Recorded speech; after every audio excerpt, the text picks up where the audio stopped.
And hello, Hearts of Oak. Thanks so much for joining us for another news review with a Iranian feel today. And that is because Anni Cyrus is with us, covering obviously what's been the big news story in the last week, and that is the Israeli and US strikes on Iran.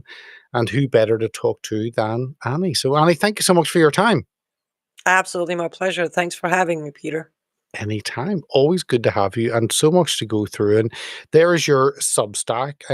Maybe just mention your Substack and then we'll bring up the first story, and all of them are taken from Anni's Substack. So make sure you're there subscribing and following her. But yeah, me mention where people can get you in Substack, because as we were saying before, it seems to be fairly free in terms of restrictions that aren't there, and different social media platforms have different levels of restriction. Substack doesn't seem to have that. So maybe just mention that before we jump on the first story. Sure. So easily live up to freedom.substack.com. If you're already a Substack user, on the search bar on Substack, just put in live up to freedom and you'll find me. And yes, surprisingly and amazingly, I haven't even received the hey, how you doing from Substack. Like they just let you do your thing. They do have the, basics, like you can't post nude pictures. But as far as opinion and freedom of the speech, they definitely are holding it up for now, at least. So I have moved over for a good month now, I want to say. It's mostly their videos. Whenever I go live on my show, Monday through Friday, I stream it on Substack. I do my writing on Substack. As I was covering what was happening in Iran and Israel, it was all on Substack. Live up to freedom.substack.com. Okay, that's where you can find Anni.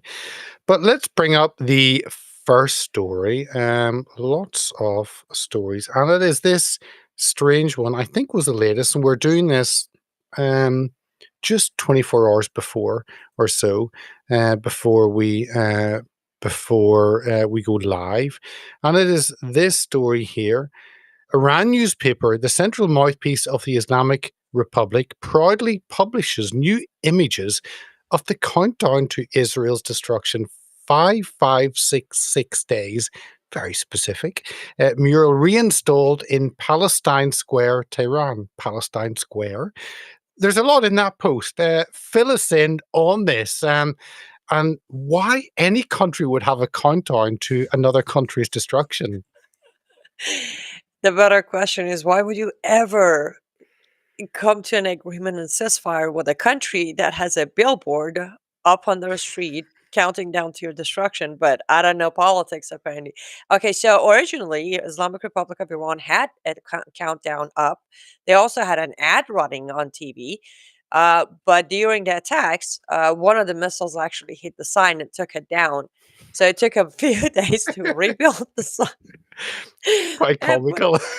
I know it was so ironic when I was receiving pictures and videos. I just saw, I'm like, oh look, Israel just hit. I don't know if it was on purpose or not. They never addressed it from IDF, but it was like, this is ironic that the Israeli missile would hit the countdown to destruction of Israel. But yesterday, uh, they finally built a new one and put it up.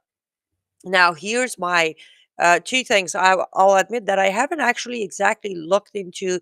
It's not a digital billboard, Hmm. so I have no idea. Like every day, they're gonna erase the last number, change it, or is it gonna permanently stay until we reach 5,566 days? I have no idea. But I know it's up, which is and it's not a surprise. They've been chanting "Death to America" and "Death to Israel" for 46 years, but just putting it back up after the ceasefire and few days before sitting back on the table to restart negotiations with America, I think it's a very straightforward message. Another question is, will Netanyahu and President Trump hear it or not? That's a question to be answered in a couple of weeks. Well, we're basically going to take a very quick stroll through a number of your Substacks, and I think it's good to give a flavor. Sometimes on the shows we focus on 5 or 6 different posts. Sometimes we go through and give a flavor. I think this is an opportunity to give a flavor. And here's another one, completely different, but gives a little bit of understanding of maybe what life is like in Iran. And of course, you originally from Iran, you understand this, Annie, like a few others. But Islamic Republic of Iran Penal Code, Book 5. Article 638, any woman appearing in public without a proper Islamic hijab may face 10 days to 2 months in prison and or a fine of 50 to 500,000 rial. You can fill us in on that. With additional penalty of flogging up to 74 lashes can also be applied. And it goes on further, and you can read all this on Annie Substack. Um, Tell us about that, what it is like to actually live in the country, because all the media focuses on we're sending B-2 bombers. Yeah, rah, rah, rah, we've blown up an atomic weapons facility. But actually living in the country, actually every day, day in, day out, you face opposition and restrictions in your freedom. So maybe expand a little bit on this post.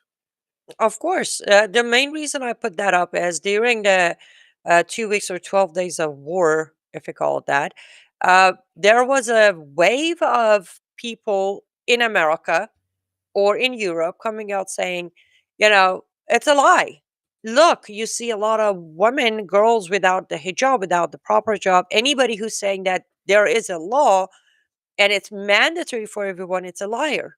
And few of them were directly at me. Like there were comments on my videos of "you're lying."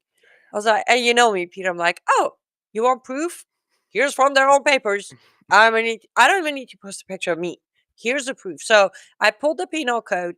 Now, if people go check it out, I followed it up by a most recent added attachment to the original penal code, which was passed, I think, on November of 2024, or might have been October, after the uprising for Mahsa Amini, the 21-year-old Iranian girl who was killed in hands of morality police because of improper hijab, they passed this new law that is even more strict. It's not anymore about you coming on the streets of Iran without a proper hijab. If you post a picture without a proper hijab on your social media, if you get away and one of the traffic cameras catches you, if your coworker calls and says she's not having a problem, basically they turned it into the brown shirts in Iran and added to the punishment for doing such thing. And then followed by that, from their own book of law, I put the explanation of what the proper job even means. Because a lot of people think proper hijab is what you see of Ilhan Omar in America. No, Ilhan would face those consequences. Most likely, because of her showing her neck, she would receive lashes on top of the imprisonment. Because the hair is normally, if you're showing, the front of your hair or the back of your hair is where you get a little bit of jail time. The moment you start showing more skin than allowed, what is the skin that is allowed? Your face from your chin to your forehead, and then your hand from tip of your nail to your wrist. That's all the skin you're allowed to show. And all of that, again, it's broken down, their own words from their own papers at the bottom of that Substack. So it's that thing of, okay, first of all, let's not empower evil by calling those of us who factually are informing the Western countries liars. I have no reason to sit here and lie about Iran. The regime has proven itself. The uprisings and the videos and the bloodshed of innocent people have proven the fact. The second point is we need to comprehend who we're dealing with. Their own citizens are considered nothing.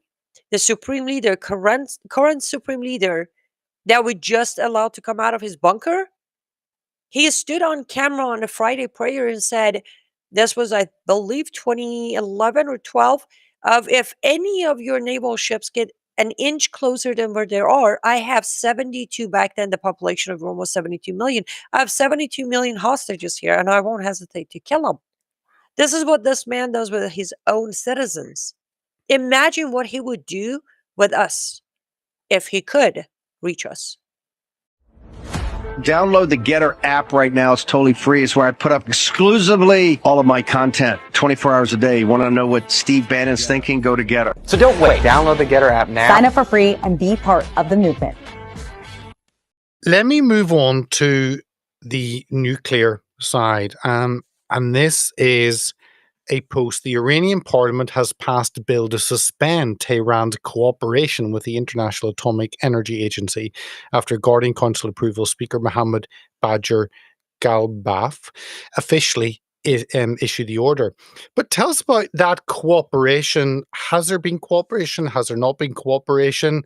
Kind of Iran wants probably didn't want to be bombed by a load of B-2 bombers.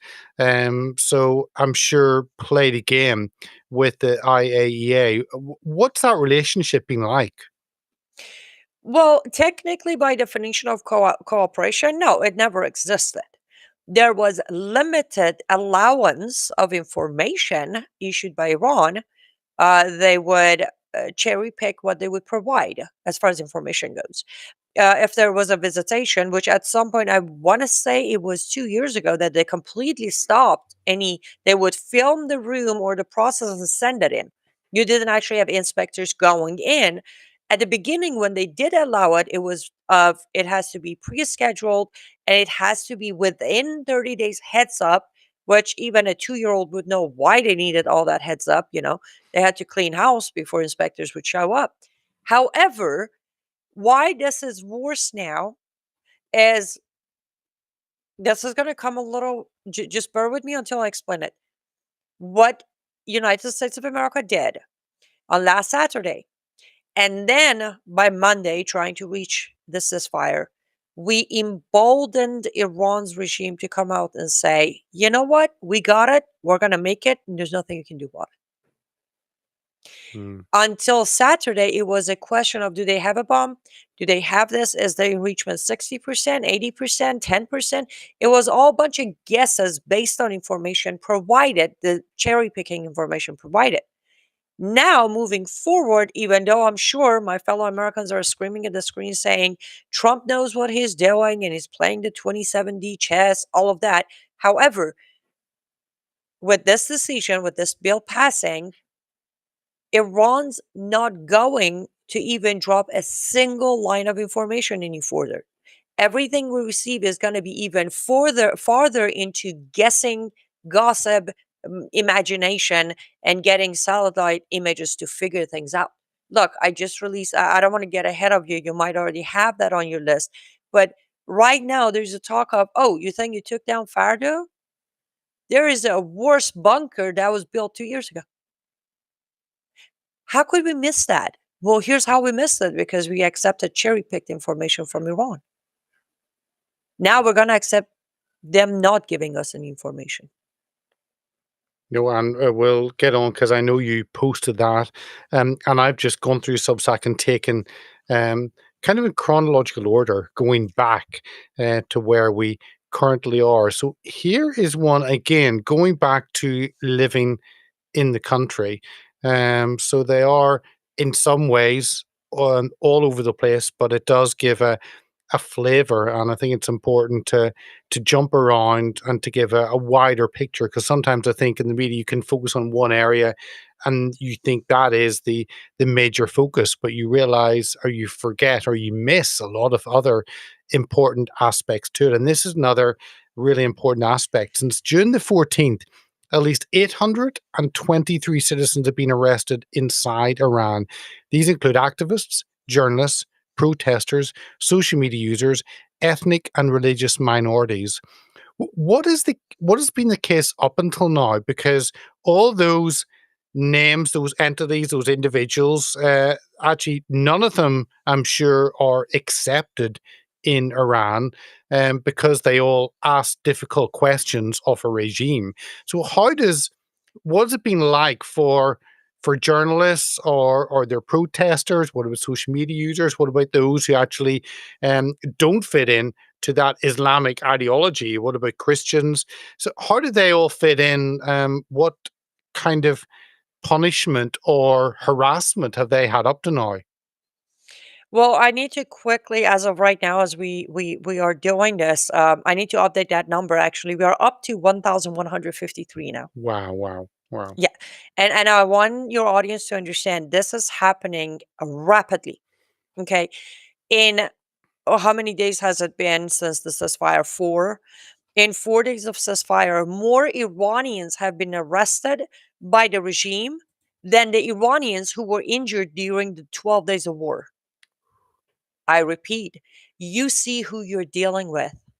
Less injured population in 12 days of war than those purposely picked up by the regime of Iran that was just freed back into doing what they do due to the ceasefire. Okay?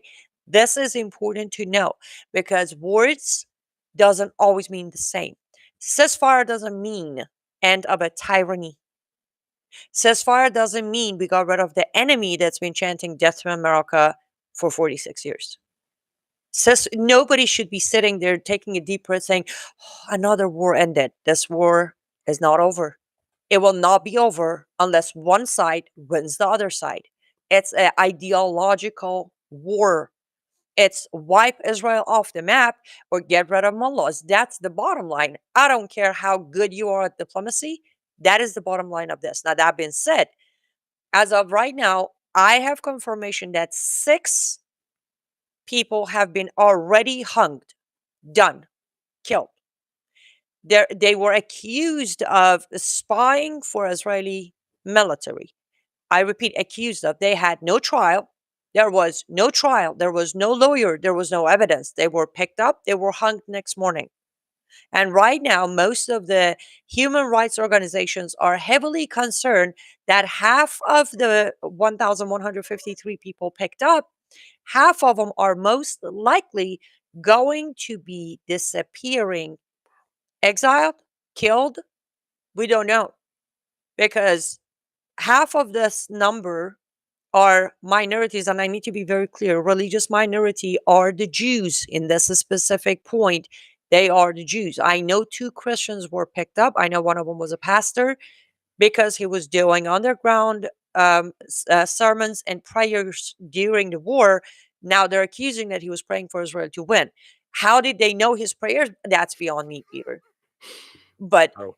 2 Christians confirmed. The rest of the religious minorities are Jews or accused Jews, meaning they're just saying you're a Jew.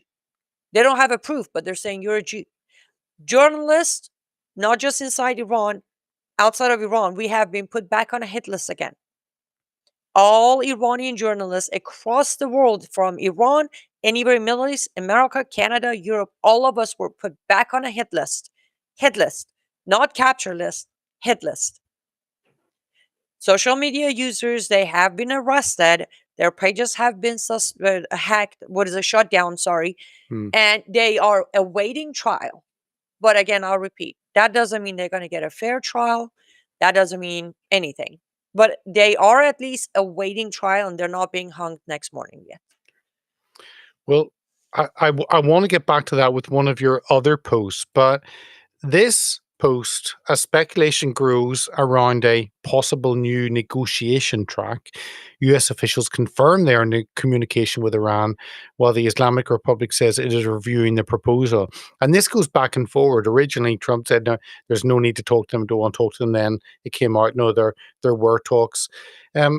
Explain to us how that works, because Iran, the Islamic regime, is pariah to an extent. But now it seemed as though the US had gone in, bombed, and then basically said, "Well, we've shut back your nuclear program by many years," and we'll touch on that a bit later. But now there's communication and talk. What is the conversation about? What communication is there for? What agreement is there? What does this mean? So as of right now, it's a very confusing situation because, as you said, if you hit their major facilities, then why do we need to talk to them? And President Trump himself, he said, there's no need to talk, but I might throw a paper at them to sign. Yeah. On the other hand, the mullahs they haven't said, sure, we'll negotiate. As you can see, they're supposedly reviewing this proposal. So let me tell you where this is all coming from and where this is all going. The day President Trump reached a ceasefire, Iran's regime were literally not even on its last leg, on its last toe. They needed time. So they bought time. They agreed to a ceasefire. As of right now, they aren't even trying, and this is confirmation from inside Iran. Not a single area they haven't started repairing any damages or taking of anything. No, they are in their situation room rebuilding IRGC, pulling in Hezbollah members to join IRGC military. They're pulling in some of the Houthi members. They're rebuilding their military. They're going to continue buying time until they're ready, regroup to try again. After they get rid of all Iranians who could help Israel, who could help US, who could report the truth, who might have VPN to send videos out, they're going to clean house, they're going to regroup, they're going to come back. In meantime, however, unfortunately, a lot of people across the world who somehow think that there's a possible way to dance with the devil and walk away free are going to cheer on for this negotiation while watching one of them possibly becoming a mayor in New York. That's why it's very confusing, because like you can't have it both way. You don't get to love my post and tell me, cheer me on that you're my hero for calling out the new mayor, and then unfollow me and tell me to get out of America and go back to my country because I criticize Trump for negotiating with the same terrorists. I mean, you got to pick a side. I'm sorry. I have picked my side. It's time for the rest of the Americans, especially, because after Israel, retaliation is towards US. Wake up, pick a line, and let's try to get our government to realize what they're doing. They're buying time for the enemy. That's I can't even comprehend it, Peter. I can't. No, it's whenever New Yorkers, if they do wake up in the Islamic Republic of New York, then maybe they will be concerned. But now they bought the Democrat lie, so it's that's something we're watching very closely. But here's the Peter, if I could Yep, just put an insert in there. You know where it gets worse? There's a handful of us talking about his Marxist Islamist life. yep, Everybody's talking about the Marxist part. yep. Either they're too afraid to bring up the Islam part, or they don't actually think Islam is as dangerous as Marxist, which is worse. No, I was on with Frank Gaffney 2 days ago, and we are talking about this, and the focus is on he's a communist. He's a communist. Well, he's also a Muslim, and what does that bring to the table? And the media don't want to discuss And, that. So, and he's a Shia yep, Muslim, not yep. just a Sunni Muslim. He's a Shia Muslim. It's like coincidence? I don't think so. Yeah, a 33-year-old firebrand Muslim communist. What could go wrong? Well, New York may find that out unless they change course. Um, Let me bring this up, which it's about, again, I've seen kind of question marks about the US being involved. And you posted, stop expecting victims to unshackle themselves while we keep providing the chains. Um, and everyone's complained about Iran, there have been sanctions, all of that. There's a fear of talking about regime change because of what's happened in, I guess, Iraq and what's happened in Afghanistan, and utter chaos and a mess, and the US withdrawing with their tail between their legs. And then you're on to Iran and the talk of actually removing the leadership.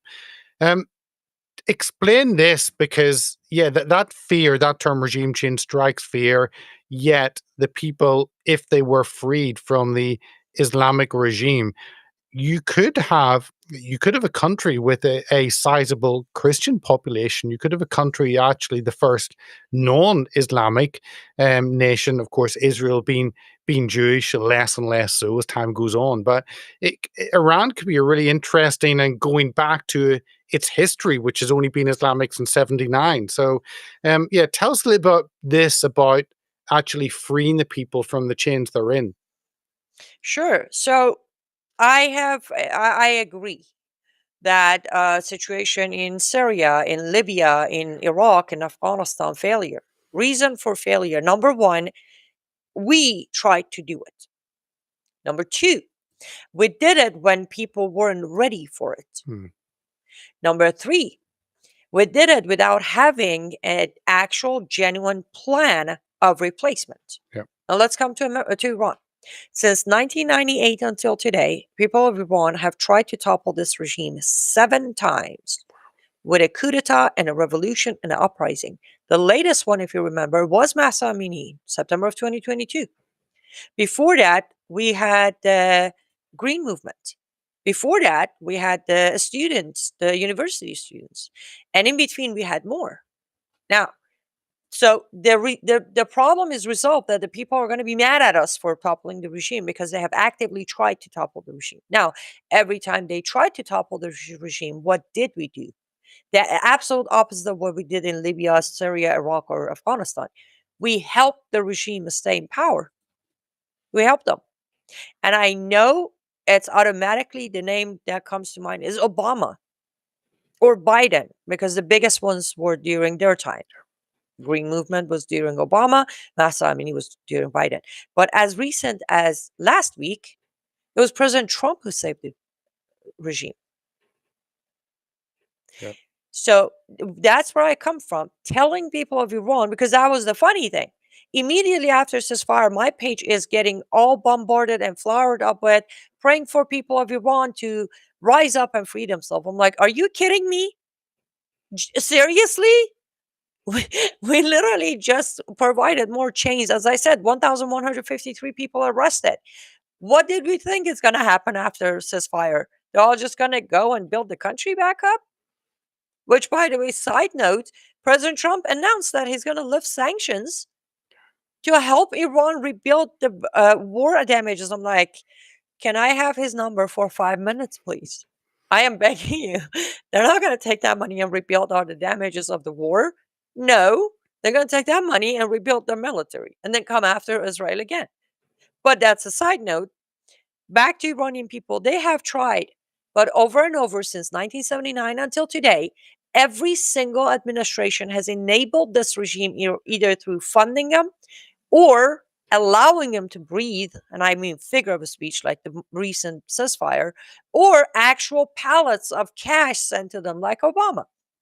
So we can't keep saying, people of Iran, be brave, get on the streets, and as soon as they start killing you, we're going to fund them for more bullets. Hypocrisy needs to end. Yep. And we also have the candidate who came out, Crown Prince Reza Pahlavi, sat down with European leaders. He reached out to Trump administration. Trump administration wasn't even willing to even acknowledge his existence. So pardon me for having my suspicions of US wanting the regime in power, because the man is standing there. He had his first 100-day plan of taking control after the fall of regime. He was very clear he's not coming back for monarchy. He was very clear this will be a transitional power until people can pick what they want to do with themselves. We didn't even acknowledge the guy. Probably because we know, just like his father, he's not going to be our puppet. And that's a danger for the US. Can I bring in about NATO? And President Trump has been over at the NATO summit in the Netherlands, and I love Gerd Fielder's post. it's like seriously, well, who's running your post? But we'll not bring that up. But President Trump warned the conflict between Iran and Israel may resume soon. I don't think we need to reach an agreement with Tehran. Their nuclear program has been destroyed. Trump said that he may present Iran with a document designed for show. But that conflict between Iran and Israel may soon resume. And NATO's role in that, and I saw some of the conversations, and the NATO leader Mark Rutte, and of course Pete Hegsworth there.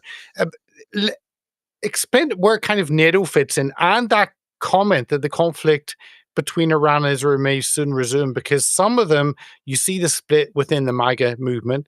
Those actually says just bomb the hell out of Iran and let's have regime change, and those say it's not our war, it's up to Israel.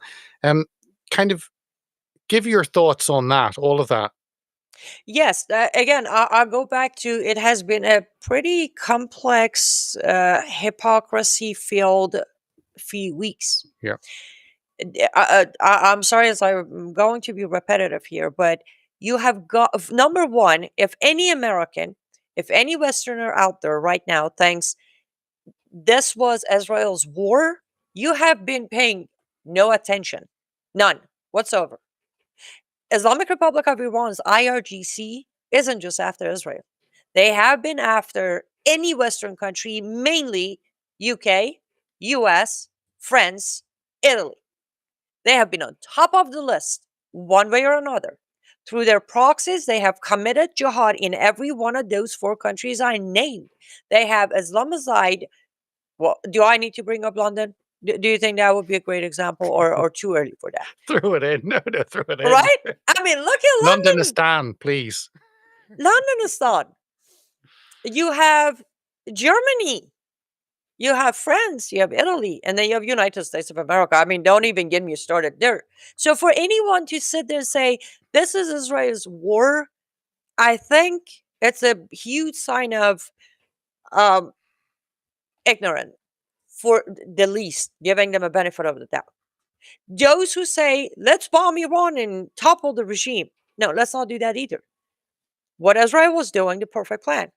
Israel took out 35 of IRGC commanders, chiefs, and generals in a matter of 4 days. What we had to do was just to stay out of it. Ourselves, our egos, and our shadows should have stayed out of it. No, we had to go in and then do the ceasefire. And I'm not going to even, I've been repeating the over $40 million in one drop of taxpayers. If this over $40 million taxpayer money was dropped by Obama or Biden, we both know where the media and the people of America would be today. But I guess we had an extra $40 million to drop on a useless attack that didn't do anything. And now the president is saying we don't need a deal because everything was destroyed, even though we have not seen the evidence of it or the proof of it. We just heard words. But then at the same time, it's like the conflict might start soon. Okay, so are you admitting that you just did with Iran what you've done with Hamas over and over? Because I'll take that confession. Well, here's what follows. When the conflict starts again, are you going to stay out of it or are you going to butt in again? That's the $1 million question right now. Let me ask you about whether actually what America did finished it off. And this post, Rafael Grossi, head of the International Atomic Energy Agency, has confirmed following US airstrikes on Iran's nuclear sites, the storage location of approximately 400 kilograms of enriched uranium is now unknown. I don't know if that's good or bad that you don't know where 400 kilograms. Is this that it hasn't been destroyed? Is this about other sites? Is this a statement of positivity or negativity? For who? For Iran or for us? I'm wondering. For us, really. Terrible news. That's why I said a useless attack. Yeah. Okay. So if you put the words out of the formula, okay, he said, Trump said this, Hexet said that, Rubio said that. Let's put all this he said aside. Let's look at the evidence. Right now, satellite images are showing that 2 days before U.S. attack on Fardo, there are 16 trucks, 16, that showed up on both sides. There are 2 entrances into Fardo, okay? One on the east side, one on the west side. 16 trucks showed up on both east and west entrances, went in. Nobody knows what they loaded.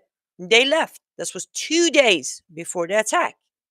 Now, question is, the 400 kilogram of uranium that's missing, is that when it went missing? Trucks loaded them, left? Was it because even though we all believe that our leaders are geniuses when it comes to playing chess, maybe the country that has dealt with these leaders kind of called their bluff, say, no, you're not waiting 2 weeks, you're coming, empty uranium. Yeah. Now, the problem is from there is no satellite image to track them and say where they went. Did they take it to another facility? We don't know.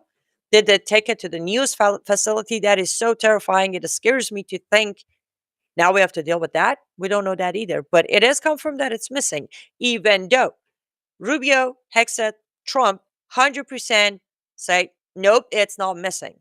I guess they have it, so they know it's not missing. And this post fits into that. Channel 11 Israel reports that US officials believe in the 3 days. So by the time this goes out, it'll be 4 days. But reports they believe Iran has undisclosed nuclear facilities that were not included in the recent strike deals and are still actively operating. Those covert sites were not declared to the IEA. Funny enough, you mean Iran didn't tell the international community everything it was doing? Duh, surely that's common sense. Are But you no, telling me they yeah. lied? No way. Regime of Iran lying? No, I refuse to accept that message. But yeah, so if it's not, and that 2 week, you've got 2 weeks was a strange statement, and I can't imagine that any country waiting for 13 days before they do something, then immediately you roll into action and you do what has to be done. So, I can't remember if that 2 weeks was good. Was that 2 days before the attack? You lose Uh, track of the timeline. 3 days. 3 days. So it was enough time to begin to do something. So That's the thing. The attack was 3 days after the notice. The trucks showed up a day after the notice, which would have been 2 days before the attack. wow, wow. And again, I want to be very clear, just in case if someone is new on your audience that don't know me. This isn't me picking on US, okay? I'm a very proud American citizen. I have done so much of my knowledge dedicated to protecting Americans. This is me being factual. As an investigative journalist, I have to look at evidence. I can't get biased. I can't get emotional. I went through 12 years of having no emotion while I had my pen on my hand. And then after all of that, I would deal with the emotions. I'm not picking on Trump. I'm not picking on Hexet. I actually love Hexet. I'm not picking on America. I'm not crediting Iran's regime. But the facts on the table says he overplayed his card. He dropped the bombs, but we didn't get what we needed to get. No, exactly. I love Hegseth's media conferences. They're such good fun. Only, of course, second to President Trump. So just don't upset the war and posse. Here we have Amir Hossein Sabati, my wonderful Iranian accent, a member of Iran's parliament representing Tehran, declared a ceasefire doesn't mean the war is over. It's the start of a new phase. A new phase. Not only has Iran nuclear weapons infrastructure survive, but soon with a majority support in parliament, IEA inspectors who are really spies will be expelled. The West must get used to uncertainty about Iran's nuclear program. That's the fear, because obviously that strait where 20 or 25% of the world's oil passed through, something like that. Iran have absolute power, not only the military side, but not only threatening US bases or Israel, but the the supply of energy that goes through that strait, that puts Iran in a very important position in terms of strangleholding that and destroying the world economically. Yes. And that's the thing. Even though they don't always tell the truth, when it comes to their hatred for the great Satan in Israel, they have never lied. When he says, and this is the thing, going to the new phase is what I broke down a little earlier on the show. They needed this breather. They're going to regroup. They're going to change things the way it needs to be. For example, they're going to make sure they have a standing by replacement of supreme leader just in case if Khamenei is taken out. They're going to have all their leaders, all the chapters they had to merge in and juggle through those 12 days are going to get reorganized again. And technically, they can. They're going to either force Israel back into war by passing this bill and saying, we're not giving you information. What are you going to do? Or they will just strike Israel when they're ready. Now, mind you, I repeat again, the question remains to be answered. If US is so sure that that they destroyed everything, then what's the rest of the juggle about? Hmm. Right there, you should get your answer that there is no certainty. What was the phrase Emma Hussein used? They need to get used to guessing. Yeah. We've been guessing about the regime for 46 years, and we shall continue guessing unless we corner them, let people of Iran overthrow them, and we all take a deep breath until the next Islamic group that needs to be replaced. But for today, I don't like agreeing with these people, but I agree with them. They have the upper hand, and they only have the upper hand because of the ceasefire. Well, you also post about the Houthis, which are another Iranian proxy, and you can correct me away, Annie. But what we've obviously Hezbollah have been degraded massively by Israel, and I think Iran was expecting them to be on the border and therefore to be used for any strike against Israel. That has been removed. You've got the Houthis, and you've said, according to Reuters, a senior US military general has warned that the Houthis in Yemen will remain a persistent challenge for the US moving forward. Backed by Iran, the Houthis have already targeted US ships, struck allies in the Gulf, disrupted global trade routes. Um, they're a very strange outlier that most people, I guess, have no idea. Yemen is not on anyone's itinerary for any trips anywhere. So you keep hearing about these Houthis, but they are again an ever-present danger, especially for that global trade. Yes. And here's another thing. You know why they are still a challenge and a problem? Because we keep calling ceasefire on them. It was Hezbollah heavily pushed back, yes. But then again, we called for ceasefire for Hezbollah too. Same with Hamas, same with Houthis. And here's the thing, you look at it, the four: Iran, Hezbollah, Hamas, Houthis. Hezbollah, Hamas, and Houthis are Iran's proxies. All three of them. So we bought enough time for all four of them to take a deep breath, regroup, come back even stronger, and God forbid another October 7th happen, and nobody's going to point the finger at the right person. They won't. But the truth is, when you do these ceasefires with any of them, when you do it, you're directly enabling them. So many times Israel military had Houthis cornered and done. If it wasn't for US calling for ceasefire, Houthis wouldn't be standing there anymore. So I hope we learn a lesson from all these years. No more ceasefire. Israel didn't ask us for help. The only thing Israel said was, we won't wait 2 weeks. That's not come help us. If somebody wants to mistranslate that to come help us, that's a different story. But Israel basically said, we're not waiting for 2 weeks because they knew they don't have 2 weeks to wait. Yeah, no, exactly. Another response from Iran was against the US bases in Qatar. And we find out later that actually warning was given, so we understand, and the bases were cleared. And it seemed to be a show of strength from Iran, showing what it could do, but actually not wanting the backlash. How did you see that happening? What were your thoughts on the reason behind it? Because I'm kind of thinking, well, they may just fire like a baby nuke and just obliterate a US base, but no, it was something completely different, much lower. Um, Maybe not wanting to escalate. I mean, how did you see that attack?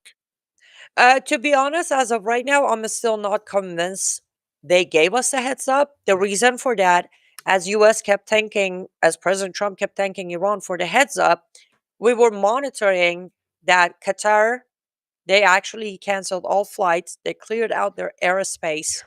That just kind of doesn't match the whole, we gave him a heads up. However, if we want to go with that narrative, that's okay for a split second, we go with that narrative. That actually proves my point. The regime was on its last toe. They couldn't even handle one of our bases in Qatar. As I said, I don't think this was a heads up. I think it was a failure, just like it was, they failed on the last 3 rounds of trying to hit Haifa. They were short on missiles, they were short on launchers, they were short on commanders, they were short on everything. But again, goes back to, all we had to do was give it another week and it was over. If they can't, either they gave us a heads up because they didn't want a backlash, or they failed to deliver that mission. Both says the same message. This regime and its military was done. If they gave us a heads up, they wanted to appease us to a ceasefire, to breathe, regroup. If they failed to deliver the mission and didn't come out and say, Trump's lying, we didn't give him a heads up, they still wanted a breather to regroup and come back. Um, One other thought is, and you posted on it, but I don't have the post to bring up, but commenting about Russia and Russia's comments of saying, we are not going to arm Iran, but someone will. Very ominous. How does that fit? I mean, Russia's busy enough with Ukraine, um, but to actually suggest that it seems a strange statement. But again, how did you see those comments from Russia? Actually, it was a very logical statement to make that yes, we won't because, they were given warning. Yeah, sure, we won't give them a nuclear bomb, but they have other friends. Again, the statement is factual. Pakistan has 170 nuclear bombs, 170 of them. They will gladly give one, even sell one to Iran. They have said it, they will. And then you got North Korea. What do they have? 560, 562, something like that. They can easily donate one to Iran if needed. The argument was I'm not a fan of Putin whatsoever. However, his statement was diplomatically correct. That stop trying to destroy the nukes. Yeah. They just go get it from somebody. And the logic comes back to what I've been saying for a few years now. I don't want the regime to have nuclear weapon. No, I don't. But we're so focused on destroying their nuke facility. Why is Pakistan sitting on 170 nuke bombs, Mhm. actual bombs? Like, this is a country that was made up, hasn't had a single successful administration running full term. They've been either assassinated, convicted of corruption, assassinated again. It's one of the most destabilized nations you can ask for, and we let them build 170 nuclear bombs? Why? Yeah, I think Pakistan as a failed experiment. Just maybe time to start again and try it once again. Um, what can I finish off on this, Anna? I love the way you post different Bible verses kind of all through the week, and kind of it puts perspective in what's happening. And here you put Psalm 107:1, give thanks to the Lord, for he is good, his love endures forever. I think it's a really telling verse because in the middle of the chaos, in the middle of the uncertainty, in the middle of the confusion of not knowing who's who, some people maybe not knowing who the good person is and who the bad person is, actually in the middle of that confusion, God actually remained the same and doesn't change.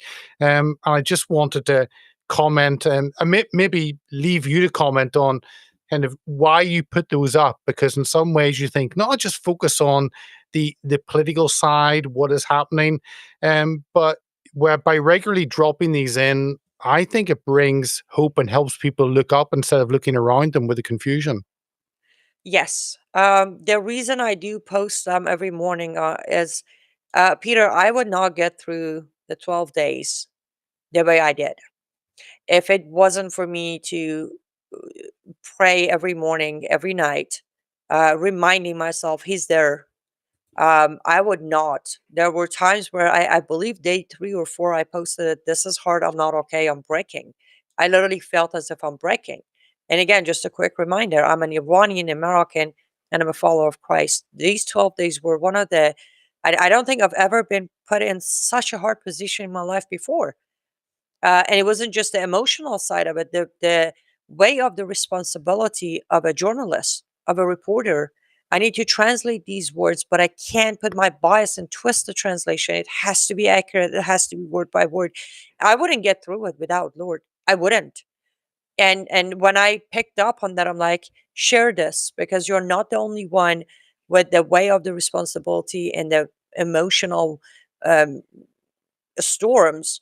Even if one other person out there can see this and get back on their feet and breathe and know He's there, then you have helped one more person. So it became a regular thing. And from there, it just became a regular thing. It's like we all pray together and we all remind each other as Christians that no matter what happens at the end of the day, even if our life on this earth is over, that's still all right because actually that would be pretty wonderful. We get to actually meet our Father and hopefully hold our head up and have answer for every single action and reaction we ever did on this planet. Exactly. Get to meet Jesus face to face. But it's a wonderful, I think, line to leave this on. Give thanks to the Lord, for he is good. His love endures forever, irrespective of how many countries have nuclear weapons or on the brink of war, that God remains good at all times. But Annie, thank you so much for joining us. Really appreciate your deep understanding of the situation. I think is enlightening, and certainly has helped me understand and is helpful to the viewers and people I think need to follow you to keep abreast of what is happening. So thanks for your time today. Absolutely my pleasure. Thank you so much for covering all of this, Peter.